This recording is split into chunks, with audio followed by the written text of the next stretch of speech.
Welcome to 1000 PS TV. Today we are comparing 5 mid-range naked bikes. Ducati Monster SP, Kawasaki Z900 SE, KTM 890 Duke R, Triumph Street Triple RS and Yamaha MT-09 SP. In this test, the Continental Conti Sport Attack 4 was used as a standard tire. How does the Japanese bike fare in comparison with its 4 tough rivals?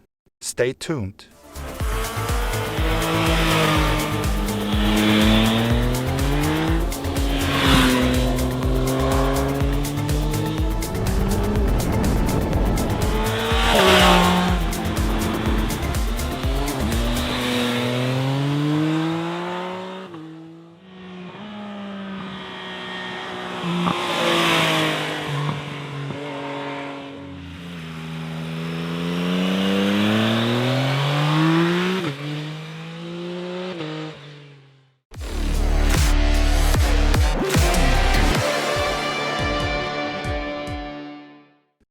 I would hardly have thought it possible that the engine of the Yamaha MT-09 can still be much better, but the current version has actually done the displacement expansion again good.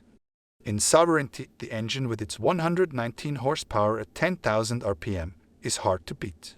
Above all, the engine seems to ignite quite late on paper, but in reality there is plenty of power and steam available from far below.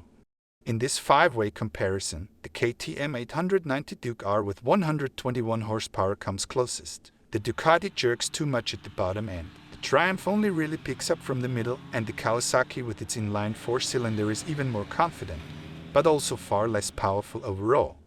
In keeping with the universal nature of the Yamaha engine across the entire rev range, the seating position is also really comfortable, and the handling is wonderfully intuitive via the wide handlebars.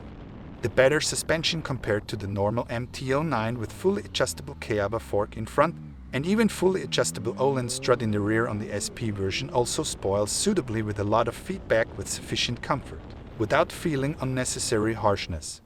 Only the brake does not fit, in my opinion, completely to this sporty sovereign interpretation. Their Yamaha could have allowed itself somewhat more sharpness, and should not only pay attention to the fact that also really each course motorist with the dosage copes.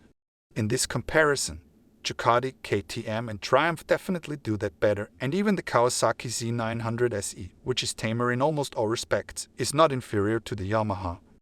For us 1000 PS riders, cool motorcycle routes count more than anything else, but after that comes a well-kept accommodation. As a perfect starting point for our tours through beautiful landscapes on winding roads, we chose this time the Moho Motorcycle Hotel Mottner zur Alten Post in Schwamberg. Because as a Moho, the Alti Post offers not only really nice rooms and delicious food, but also covered parking for the beloved bike and a hotel workshop for repairs. Those who want to have a particularly good time can relax in the hotel's own wellness area after a successful day in the saddle. The hotel manager Rupert August Mottner himself and his friendly team are on hand to answer questions about the accommodation as well as to help with route planning.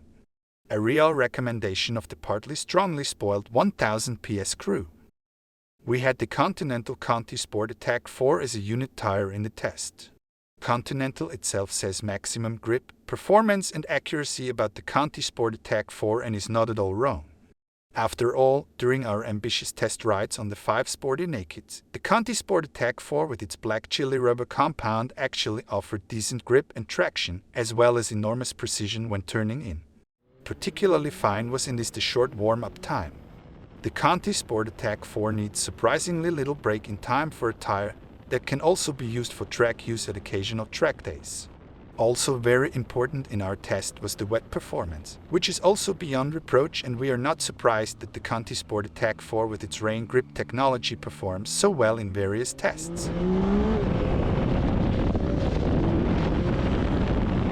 The HJC R471 is a perfect helmet in the test of sporty nakeds. Those who know and appreciate HJC helmets already know it. Everyone else knows it now. The Koreans build really comfortable helmets at reasonable prices and a huge selection of helmet shells, sizes and designs that really everyone finds the right headdress. In our big test of sporty naked bikes, we opted for the HJC R471 and were not disappointed. The helmet should be namely neither a decidedly and exclusively comfortable helmet, but also no relevant racing helmet. There ranks the Alpha 71 perfectly in between and offers with integrated, triple adjustable sun visor and large ventilation inlets and outlets the comfort that you do not want to miss on a naked bike. As usual, a matching pin-lock visor is already included in this price range at HJC, which we were also allowed to test immediately excellent during our rain rides in this comparison. Together with the efficient chin ventilation, one thus always has a clear view. Usual with HJC is also the removable and washable inner lining.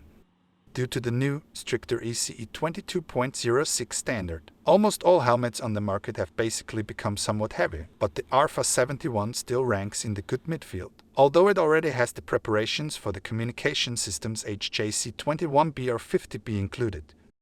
5 motorcycles, ergo 5 testers.